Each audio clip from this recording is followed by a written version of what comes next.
We don't want to push you off. I think we're good, right? How many?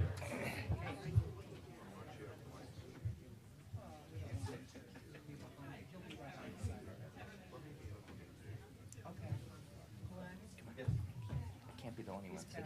Well, I know. I'm waiting for them to decide who's sitting there. I'm about 2 inches up there. I know. Be careful. Do you not want all the panels? I get too excited and Push you over? Well, that would get people's attention, right? That's the goal. What is this? Not to go Get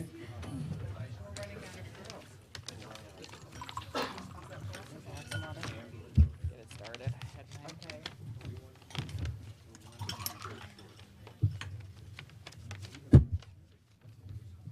Okay, do you want some more?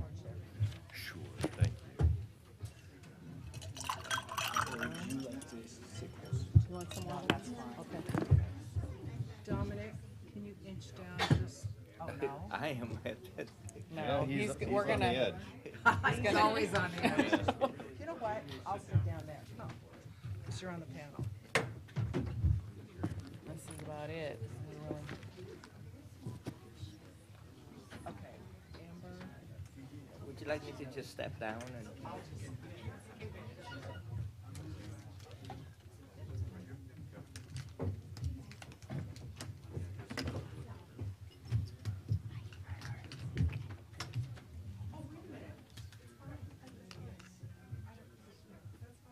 How about,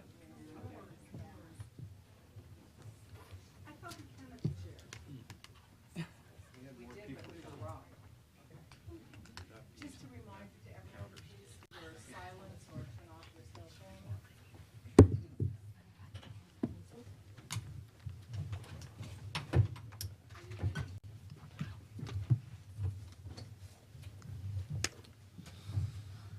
Okay. Good morning. You know, that's probably right. Thank you. yes. On behalf of Adoptees for Children, I'd like to welcome you to this observance of 55 years of intercountry adoption.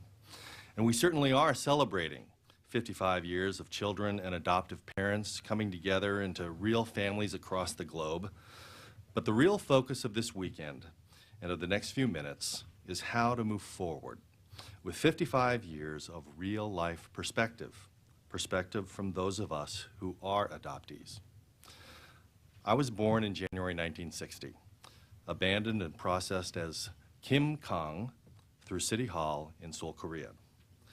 In June of 1960, at 6 months old, I arrived in Oregon to be adopted by a Colorado family. At that moment, I became Glenn Franklin Morey, oldest son of Ted and Dolly Morey, and the fourth child in their home in Littleton, Colorado. Now, the honest truth is I have adopted friends who have much, much more interesting stories than that, and I think you're going to hear some of those in a few minutes. But I know for me, my story is about the fundamental transformation of my life. From a baby lineup in City Hall to growing up the son of a rocket scientist and a mother of 7. To be loved as part of a real family for life, to be a husband and father, to be a citizen of this country, the United States of America, and to have had the life and the successes and the advantages that I've enjoyed.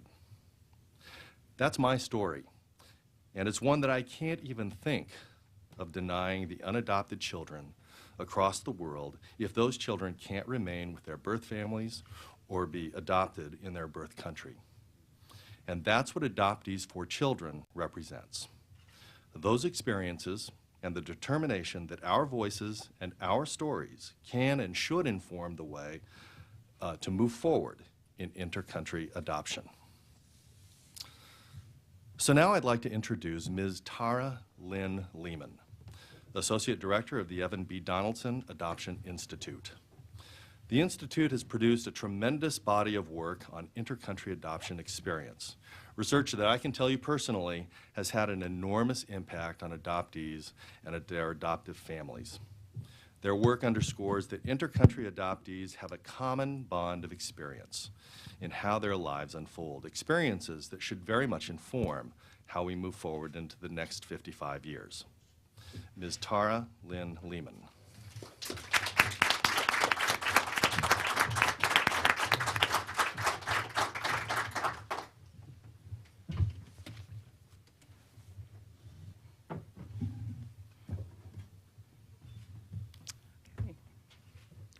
Good afternoon. Thank you so much, Susan and Kim, as well as Holt's Board of Directors, and Glenn for being pioneers. It is truly my honor today to not only represent the Evan B. Donaldson Adoption Institute, but also, a bit closer to my heart, to give back to Holt. But for Holt, my life may have taken a very different path. It was through Holt that I was chosen over 35 years ago by a Mennonite pacifist family living in the heart of Amish country, Lancaster County, Pennsylvania.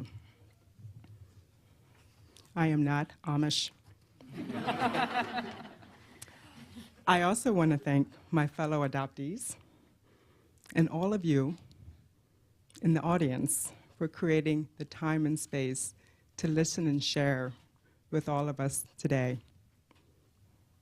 I trust that in the next 15 minutes that we have together, I can help you better understand the work and mission of the Evan B. Donaldson Adoption Institute, as well as why media and language matter. Okay, first things first.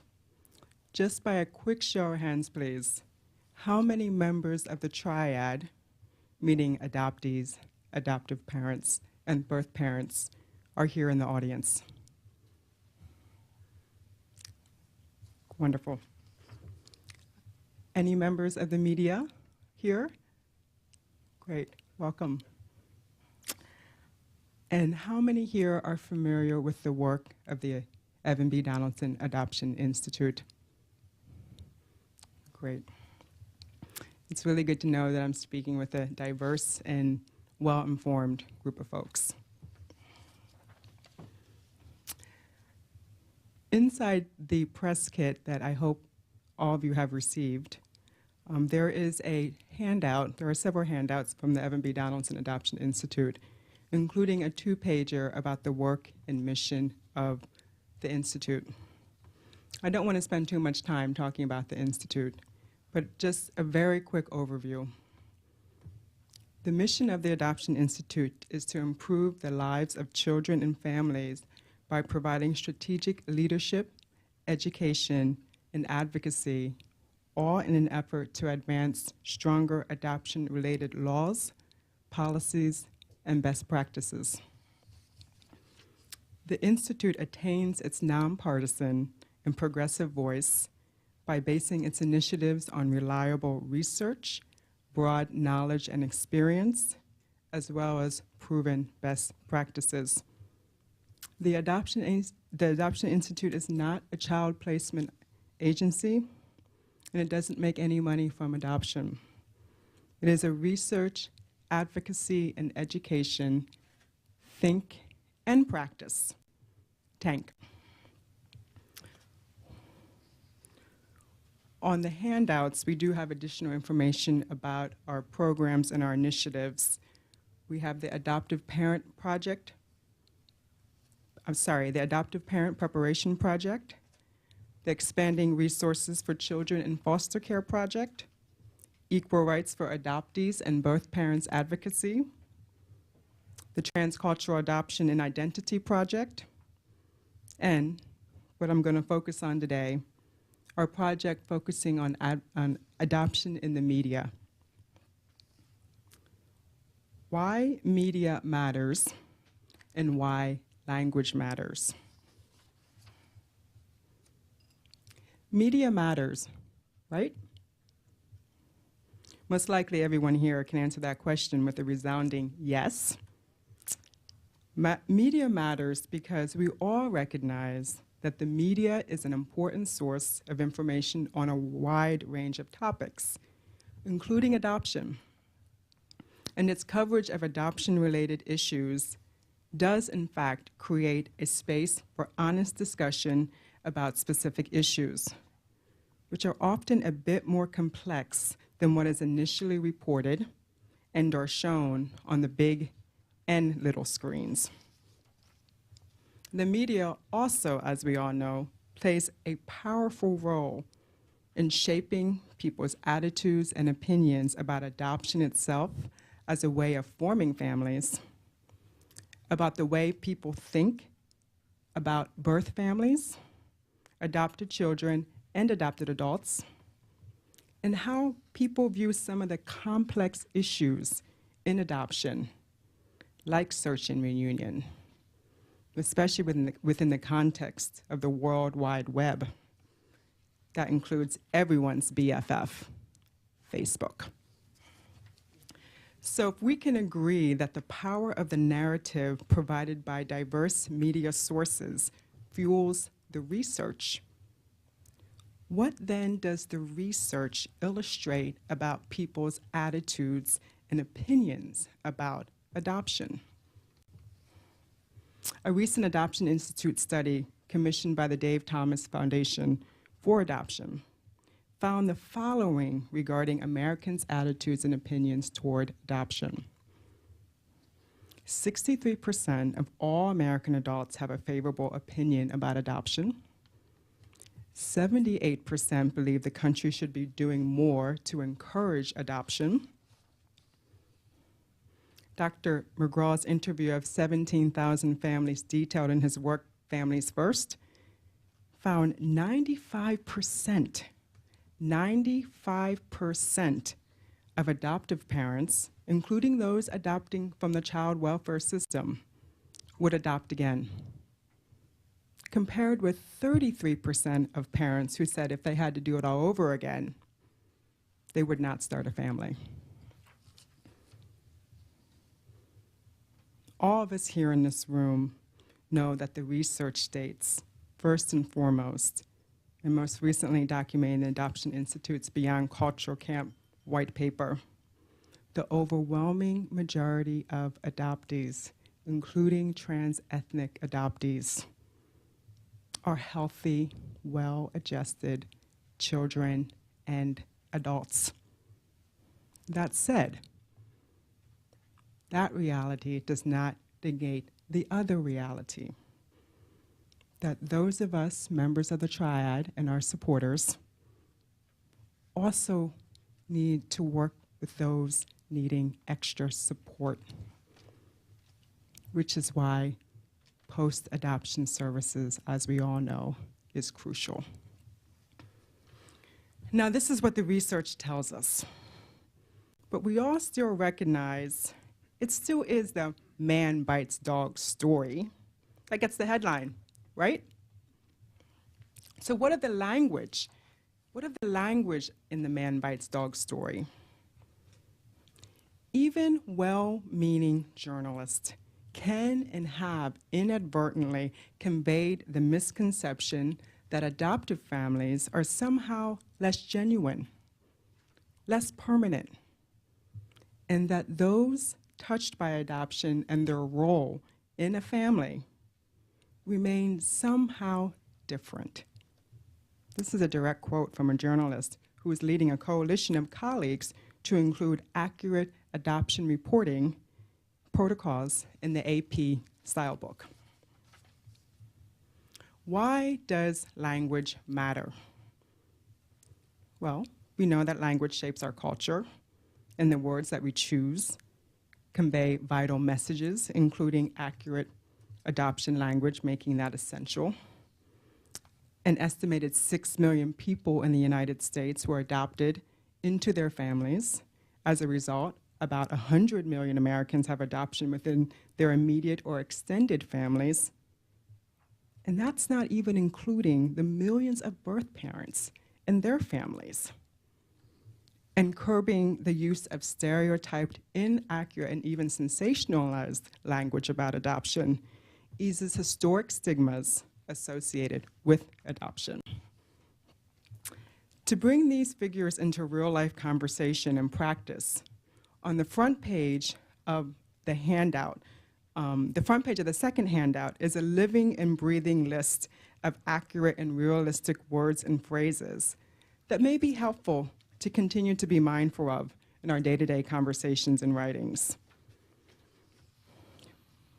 For example, have you heard and or used the phrase real or natural parent? If you have, are you willing to suggest and or use the phrase birth or biological parent instead?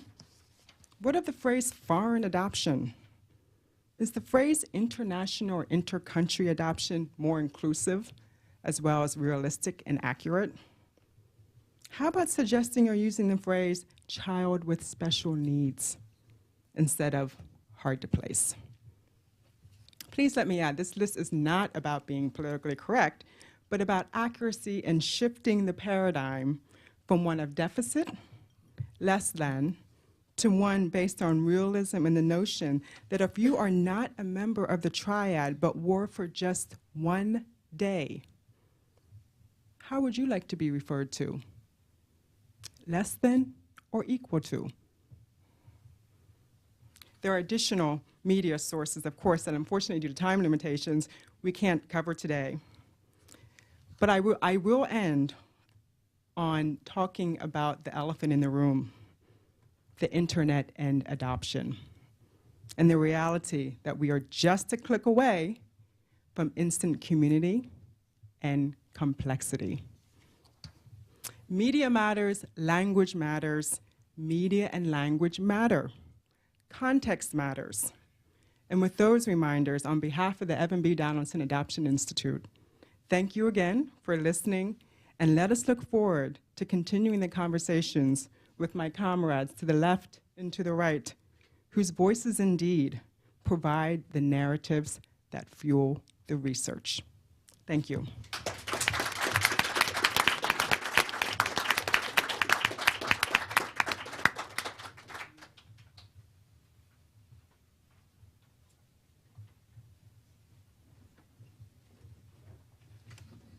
Good afternoon. Thank you, Tara. I'm just briefly going to explain the next part of today's program, and I think that Tara really describes it very well. One of the concerns that I have about intercountry adoption and adoption in general is that adoptees never grow up. You know, we're frozen in time. We're always referred to as the little children, the babies, and sometimes, very often, policy is dictated by the child at the time that they need to be into a family. But adoption is a lifelong experience. And so one of the things that we worry about and are concerned about is how real families, adoption is also real. And sometimes that word is not, it's as if families who have adopted and come together through adoption have to apologize or explain or to defend. And so the more normal adoption becomes, both in the way we look at the world and the world looks at us, then it will really be much more successful. I can tell you that I believe that adoption is generational. It wasn't just the generation that we came into our family that makes adoption. It permanently changes your family tree. That family has now become a whole different hierarchy simply because of the family has now embraced a child from another country and nationality. And so we're going to counter some of the stories about how real our families, simply through the voices of those adoptees themselves who have grown up and are doing just fine. Thank you very much. So we're going to just start on this side, and you're going to be impressed, moved, and touched by the stories and the words from the adoptees themselves. Good afternoon. I'll start. Dominic. Oh, I'm sorry. Dominic. Yes. Oh, can you come up? Sure. Hold on first.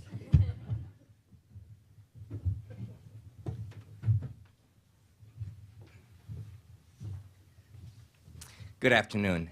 My name is Dominic Pangborn. I'm from Grosse Pointe, Michigan. I'm one of those very, very fortunate person. I was born in 1952 in Korea, 1 year before the Korean War ended. My father was American GI. And I think for me, I look at it as my birth at that time was a blessing. Korea had literally nothing. And what that taught me growing up in Korea the first 10 years, taught me about how to create, how to be inventive. We didn't have anything, so therefore we had to be creative. I came to America at age 10. My mother came to me one day and said, "How would you like to go to America?"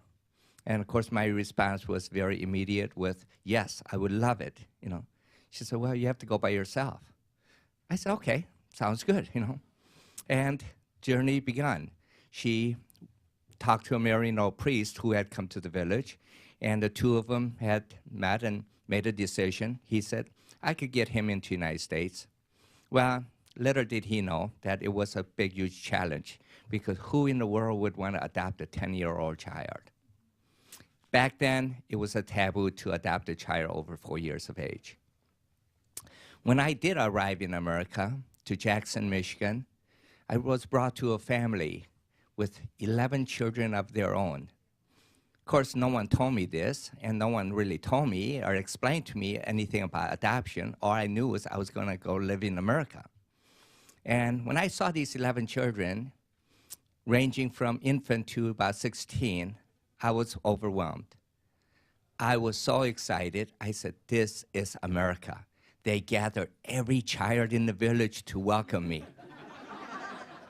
You know, I waited a whole week wondering when the hell they were going to go home. They didn't go home. They were there. And then I realized where I was, you know. They didn't have much. But you know what? It was the best thing that could have ever happened to me, you know. I think it gave me a chance to be what I am today, okay? To be independent, my own self, believe in all the things that I wanted to be, you know. Today, I'm an artist that I'm very proud to be, okay? I get to do just about anything, whether just take a paper, put some paint on it, and there's people love it, you know? I mean, that's the thing about being here in America, being adopted. It gave me everything I could possibly. There was no way I could have had that back in Korea. Other day, I spoke to a bunch of elementary school kids, about 300 of them. One little girl got up and said, wouldn't you have been much more happier if you were living with your mother? I said, no. I said, the reason she gave me up was that she didn't give me up for the sake of herself, but she sacrificed the fact that I would be better off in America. Mind you, I was the only child in the entire region that was mixed child. And every other child would be calling me American bastard. That didn't bother me, but obviously it bothered my mother, you know. What she did was a self-sacrifice. And with that adoption, I would say was the best thing could have happened to me. Thank you.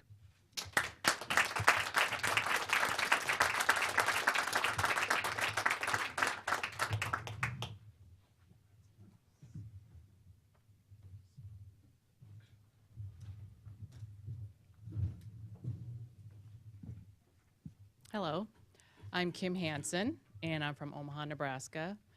I was born in Seoul, I assume, in 1967. And I was adopted to a family in Minnesota in 1971. So I was 4.5 years old. And so I'm not sure if I'm one of those that is a typical adoption story or a nightmare story. So, but I was physically abused by this family. And after 15 months, I was rescued and adopted again by another family in Minnesota. And so I look at my life from 5.5 years old, that I had a wonderful childhood. I was blessed to have a family that loved me. I did have an older sister, 2 years old, their biological daughter, but I felt the love. I had family vacations. I knew I was different, but I was just a part of their family, and they were my mom and dad, and that was my sister. And without being adopted, I wouldn't be standing here today and being so blessed with a family of my own. And I have to say I have the most beautiful family. I married my high school sweetheart. We started dating when we were 14, and we got married after our college, and we had our first daughter, and she's 20. And beautiful, Swedish, Norwegian, Korean. And then 4 years later, had my son, very handsome, but I might be biased.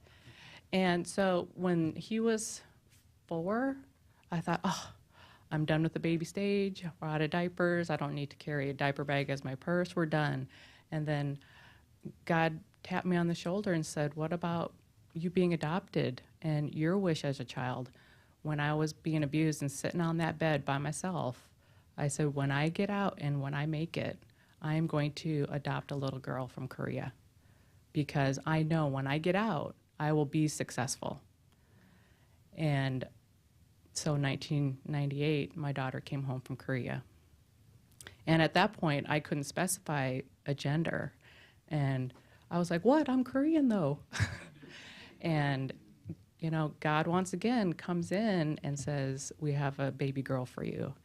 And what a full circle moment for me, life circle moment, reading her bio history. And because I don't have any information on myself. But what a blessing it was for me to be able to read that and be grateful to my birth mother And here I was reading about my daughter's birth mother, and I was so grateful. And being a parent already, that was the hardest thing for me to read, and the greatest gift that anyone can get in life is a child.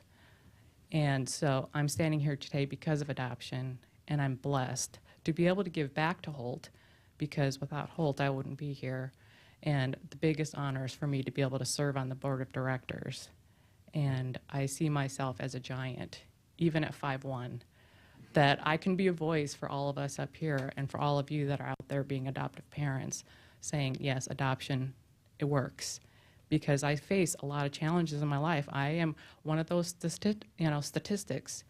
My parents divorced when I was 13, and my father passed away when I was 18. But I was still determined to make it, and I did. And that's why I'm standing here. Thank you.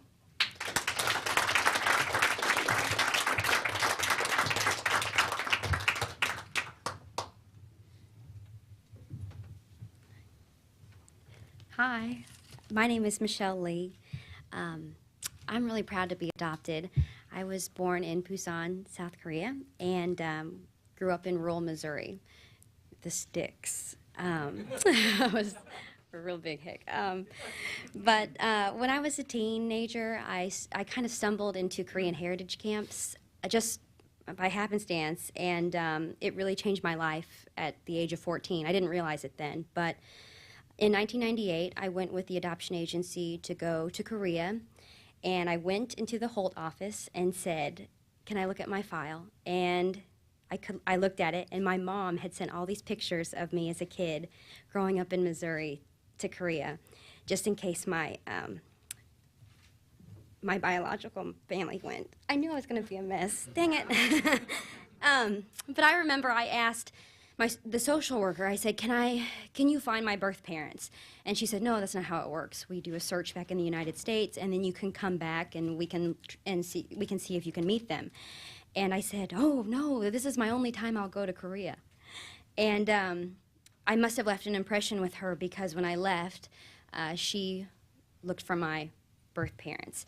I didn't realize that at the time. I had already moved on. But about 5 days before I left Korea, my birth mother wanted to find me. She wanted to meet me, so my story is that my biological mother and father were still married, and they had 3 daughters. And so, well, 4 if you include me. And at the time, my sisters were 2 and 1, and then my birth mother was pregnant with me. And my birth father was working away at sea, and I'm still unclear on the story, but she gave birth and made an adoption plan for me. And then when my birth father came home, she told him that I had died at birth. So she kept that secret, and in consoling one another, they got pregnant again and had my youngest sister. And because he was home, they kept her. So she had kept that secret for 18 years. She didn't tell anyone in her family that she had actually relinquished me to the United States. Meanwhile, I'm hunting and fishing with my dad in Missouri. But since then, I've gone back 3 times. Usually we volunteer and try to escort a baby back to the United States. But I have grown up now almost my whole entire adult life with these 3 siblings in Korea who don't know the language that I speak, and we definitely have different, ideas of what a woman should be, because a Korean woman is this, an American woman is this. And I had kind of given up hope on having a real relationship with them for the long term. But a year ago, my sister married a guy from Wisconsin, a white guy from Wisconsin. So they asked my husband and I to go to Korea and support them in their wedding. And in fact, then my Korean family asked us to have a Korean traditional wedding, which actually I didn't want to steal my sister's thunder, so I said no, but Korean people are very insistent. So, so we had a dual Korean traditional wedding. And now, there are talks of maybe them one day coming to the United States, which is crazy for me. So meeting my Korean family has definitely changed my life, and it's my dream to have my parents meet my Korean parents, because they haven't done that yet. And it's a developing relationship and an evolving relationship that I've had. So, you know, adoption is certainly not easy. I have a positive story, but it has not brought me closure by any means. And I mean, there are still so many answers that I don't know.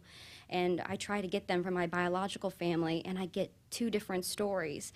So I still don't know a lot about my birthplace. I still don't know about the circumstances surrounding my adoption plan, because I've heard that they were poor, and I've also heard that there was pressure to have a son. So I really haven't gotten a straight answer. But adoption has changed my life. It's brought me here. And, you know, because of adoption, I have two wonderful families. And, you know, I am a television journalist, so I do know that media and language matter. And I will tell you, a lot of newsrooms don't I mean, it's not intentional. A lot of people just don't have an experience with adoption to know the language. But I do spend a lot of time educating people if I can. Just one person at a time, right? But that's my story, so thank you.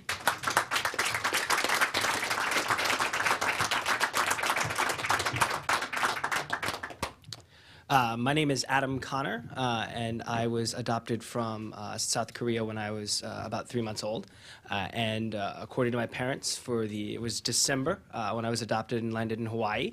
And for the first 5 to 10 minutes afterwards, they thought they had actually gotten a girl because I was in a pink snowsuit, which was apparently not temperately appropriate for the Hawaii weather. And there was a particular amount of confusion among everyone, but everything kind of worked out in the end. And I grew up primarily in New Mexico, so I grew up in almost a different foreign country at times, where everyone was a little different. But honestly, I think, whereas I know many of the traditional struggles faced by adopted children growing up, I watched my sister go through, who's also adopted, go through many of those same challenges.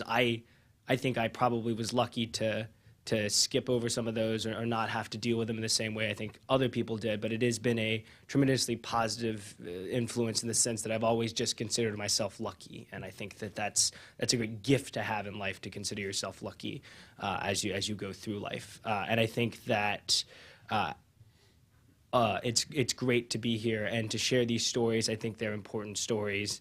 I think that for many people, adoption is talked about in the context of being a choice. It's a choice of parents to give up children. It's a choice of parents to adopt. And for children, it's just something you inherit. It's a reality that you're born with, just like anything else you're born with, whether that's the color of the skin or where your parents or where you end up in life. And so I think that is part of the conflict for individuals, to understand that something is very often talked about as a choice is not a choice, honestly, for the person it affects most, but it is often a wonderful gift, and I think it's great that we're all here to share our stories. And I think that having worked here in Washington now for many years, the idea of something with a 63% approval rating is actually wonderful, and I know my friend New is probably jealous of those kind of polling numbers.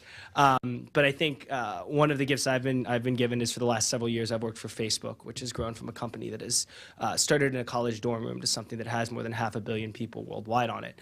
And I think that occasionally I will hear these stories, so whether in the media or people who tell us at Facebook about lives that have been changed by the simple act of connection that wasn't possible before. And so whether that's whether that's across state lines, whether that's across oceans, wherever that is, the idea that people can connect and find people before they haven't. MTV just did a great special about someone who had been adopted and found their brothers and sisters here in the United States, and it's just, we know these are being replicated at scale. And so one of the great blessings and occasionally challenges of the future will be this more interconnected world where information and where people are able to move around the world in such a faster manner. But I think it opens up a door of possibility for connections that didn't exist before.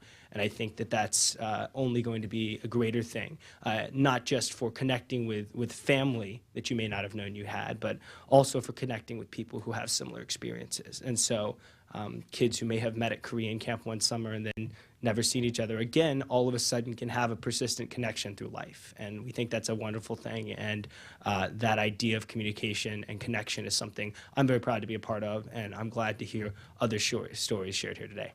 Thank you.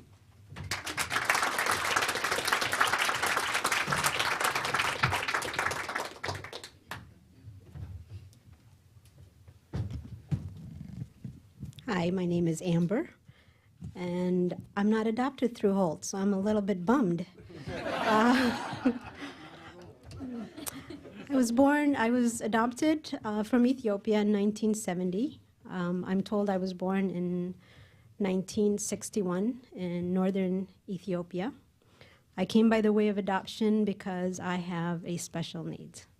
And does the language of adoption matter? Yes, it does, especially when you carry those titles and they are titles given to you by others. I grew up in Minnesota with a Norwegian farm family. My parents, I don't know whether they were crazy or brave, but they had already raised their 2 biological sons and 2 biological daughters. They had helped them through college. My brothers and sisters were married and were creating their own families when my parents decided to go to Ethiopia to do some mission work. And they came to do the work in my orphanage. I was living in an orphanage called the Cheshire Home, which was started by a British man. They worked there for a year. My dad was not only a skilled farmer, but he was a skilled carpenter. So he helped build the beds and the buildings in our new orphanage facility. And my mother, I remember her sewing elastic in our underwear, which were donated from the United States, that came with no elastics on them. And I still haven't figured out why that was happening, but it did anyway. So, and then after they came back to the United States, they decided to adopt, and I was the one that was chosen. My dad said, oh, we had several other choices, but we settled on you. And I'm glad they did. I work in the adoption field many years later. It was not a field that I had considered, considering that my life story is about adoption and about being adopted. But when I decided to look for a career, think of a career, I wanted to be a social worker, mainly because I thought it would be a career that would take me back to Ethiopia, not on the basis of adoption, but the fact that I could go and perhaps make a difference there for others. That was my main thinking. It's a flexible career. I can work here, I can work there, that kind of a choice. But fate has a way of making things work in such a way that we don't even vision. Eventually, I ended up in California after I finished my bachelor's degree in social work, working for an adoption agency. Funny. And in that adoption agency, as a social worker with a BA degree, I did a lot of home study preparation for children that were being adopted from Holt, through Holt. Many Korean babies, many babies from India. I loved them all because they were always thrilled to see my brown face. I was one of the few brown social workers. A few years after that, actually about 11 years after that, I started thinking about Ethiopia. And again, just by, I can't say coincidence, but you know what I mean. An Ethiopian woman wanted to adopt from Ethiopia. She only knew of a social worker from Ethiopia, being me. So she calls me as if I should know every detail about Ethiopia and said, I want to adopt from Ethiopia, and can you help me? I knew nothing. It hadn't even crossed my mind that people could or would adopt from Ethiopia. But I'm adventurous, and so I said, sure, let's try. Let's contact the government. Let's see what process they have. Let's get your things going. At least we know what it takes on this end. So her adoption process began my work in Ethiopia. She went to Ethiopia and was stuck there for about a year. And then I decided to go and see what was happening with her in helping. And then the Ethiopian government asked us if I could start working there because I was able to tell them my story. And their take was, our own has come back. She has come back, and look what has happened for her, and look what could happen for other children. And my story to them was we could place all children. It wasn't just babies, it wasn't just healthy babies, but children with medical needs, older children, children with sibling groups. And that is being done out of Ethiopia now for about over 10 years. Does media matter? Yes, it matters. Does adoption matter? Yes, for those of us who don't have family adoption does matter. I think those that minimize it usually do not know how important having a family is, and you don't know that until you don't have one. Thank you.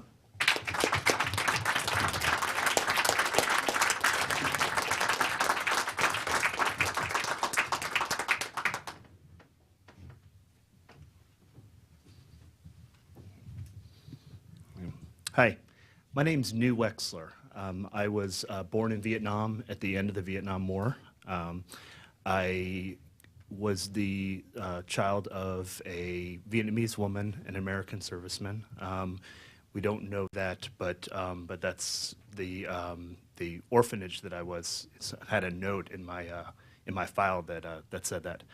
I came over as a part of Operation Baby Lift, which was a well, everyone, I'm used to explaining that, but everyone in this room knows. Actually, I came over with Tara, and it's funny because I'm a lifelong Democrat, but my Republican friends love to point out that I'm in the U.S. as a result of a Republican president, President Ford. When I came over, I was very sick. I've gone through some of the medical records, and all of these. I was 2. I had been in an orphanage in North Vietnam for 2 years. I was malnourished. I had a distended stomach. The back of my head was flat from lying down all the time, and so the first family that adopted me in the U.S. Kept me for about 2 weeks and then brought me back. I didn't know you could do that.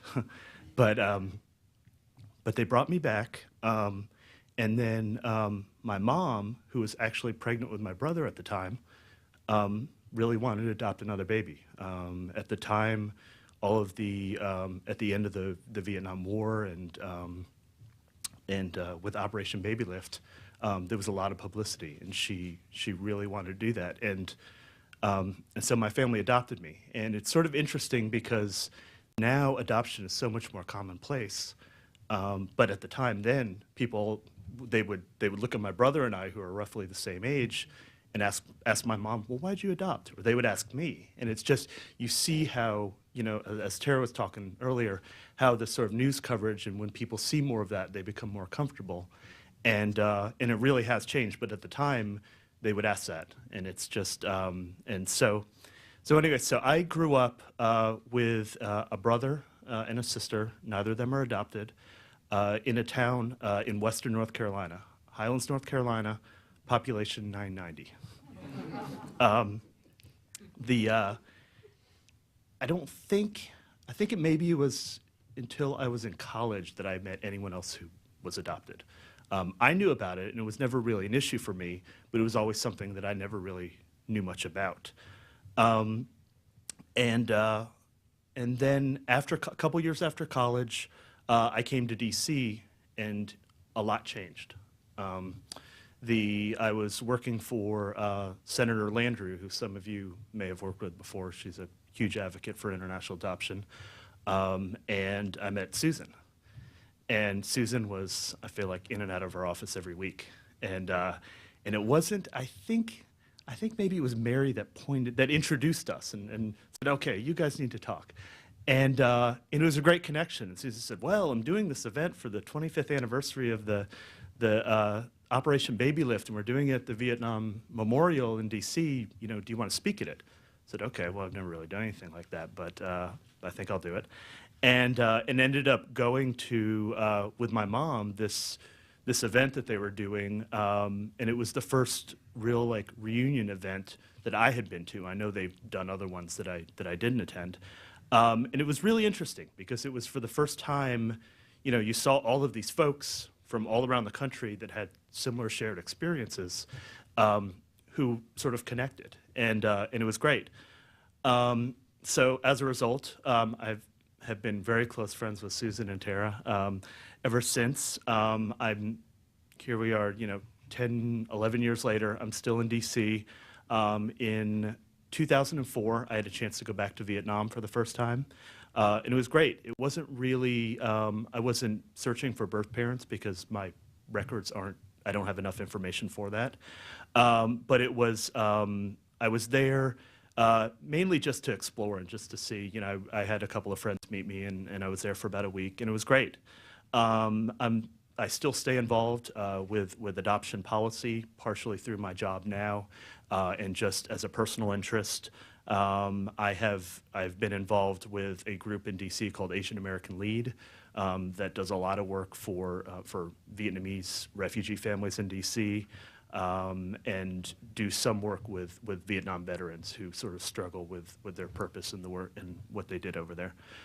So anyway, that's my story. I consider myself very, very fortunate. I just want to add with, you know, on to what Adam said about Facebook, is that it really is different. I feel like the kids that had similar experiences to mine growing up in the age of social networking are going to have a completely different experience, and I'm really glad about that.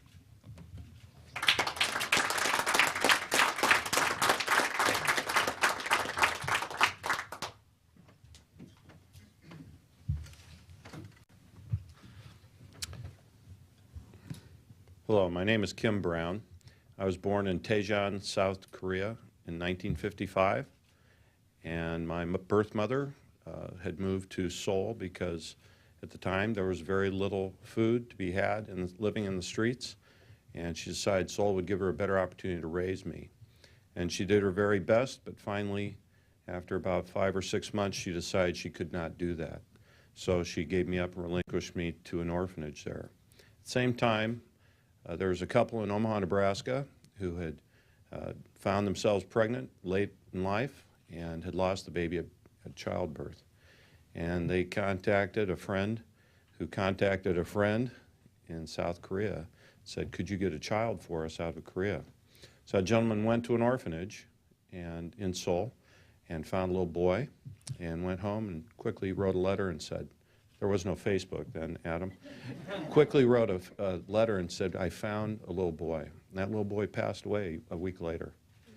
So my parents, once again, a few weeks later, said, could you do it one more time? So he went down to the same orphanage and went through the rows of cribs, and lo and behold, he pulled me out of the orphanage and took me home with him to make sure that this little boy standing before you would not pass away before I could go to Omaha, Nebraska to be raised.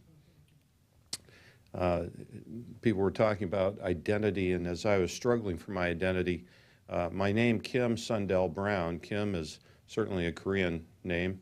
Sundell is my mother's maiden name, which is Swedish, and Brown, of course, is English. So growing up, I had a little bit of an identity crisis trying to figure out what exactly I was, but I was raised by a warm, loving family, large family, somewhat iconic in the Omaha area, and you know, truly it was a great experience. I was not adopted through Holt. I was brought over to the United States prior to Holt's work, just a few months. And so I didn't grow up with an agency in my background or discussions about agencies. It wasn't really until my wife and I decided to adopt a child from Korea. The gentleman who pulled me out of that orphanage was still alive. We contacted him, and he said, you should use Holt. So that was the beginning of my relationship with Holt International. And we adopted 2 wonderful kids from Holt. And I remember laying in bed when they were about 3 and 5, and they'd get up in the morning and run in and lay in bed with me. And I thought, you know, it just doesn't get any better than this. And just laying on either side of me. Little did I know that my life would certainly improve as an adoptee and being able to give back. Later, I've had people ask me, is adoption really something that's viable? Is it something that's good?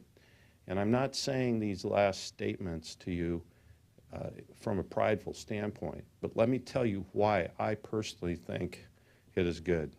I not only survived physically, because I would not have made it physically. I suffered from malnutrition and chickenpox and all sorts of things.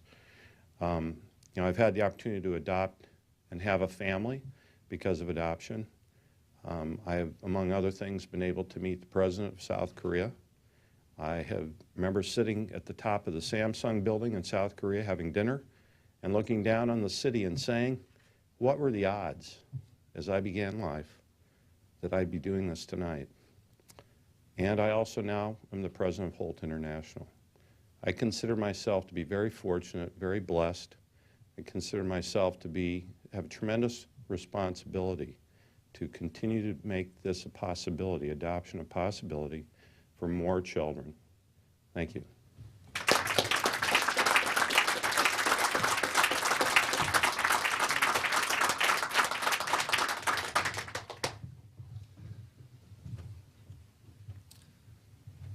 All right, well, thank you, all of you panelists. I told you that their stories would be interesting, and I hope you agree.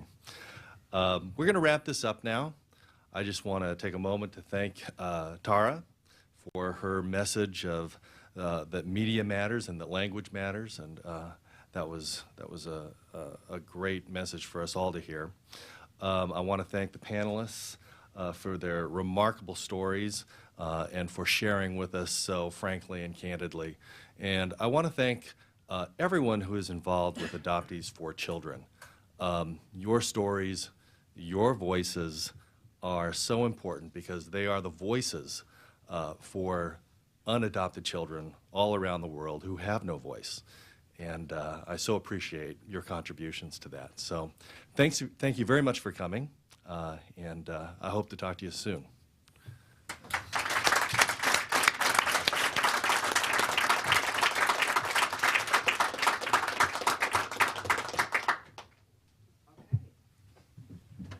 Thank you, everybody, for coming. We just thought that this was an important way to begin the forum.